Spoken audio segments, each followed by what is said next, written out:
First gear போட்டுக்கோங்க. என்ன பண்ணணும்னு கேட்டால் லைட்டாக ஒரு ஸ்டியரிங் லெஃப்ட்டு திருப்புங்க. லெஃப்ட்டு திருப்பிட்டிங்களா ஒரு நூல் மட்டும் அப்படியே அந்த அம்மா கிட்ட விடுவாங்க.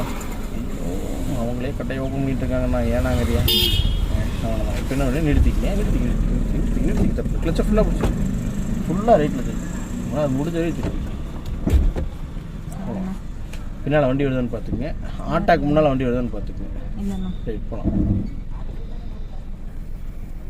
சீட்டு போகக்கூடாது. கிளச்சில் தான் மூவ் பண்ணணும். வேரில் வந்து போகலாம். ஓடிட்டேன்ல சரி பண்ணிக்கு. நீ என்னம்மா 25 நிமிஷம் 20 நிமிஷத்தில் போய் கேட்டம்மா. போடுமா செகண்ட் கியர் போடுமா. நீ போமா. நீ 8 நாள் தான், நானும் 8 நாள் தான்.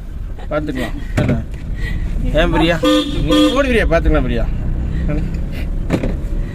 யார் நடிதாங்க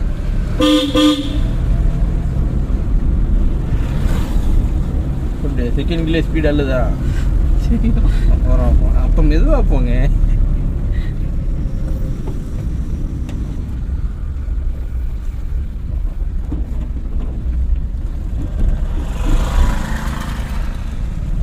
அதே மினி பஸ்காரி ஆப்போசிட் வருவார்.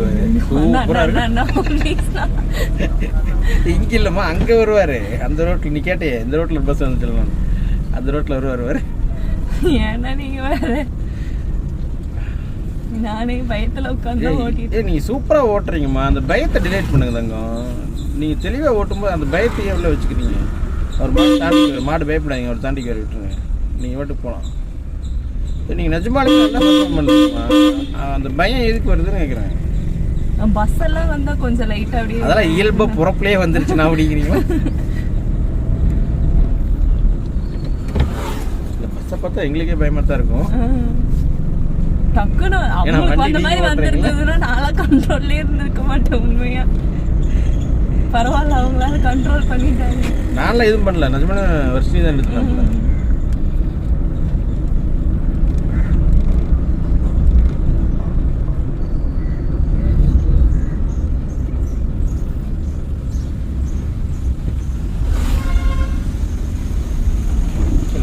தள்ளி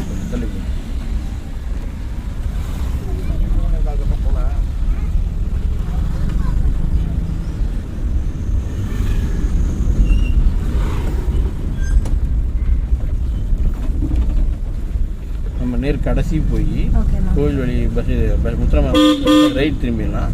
ரைட் திரும்பி வருஷனையும் இறக்கி விட்டு அப்படியே உள்ள வந்து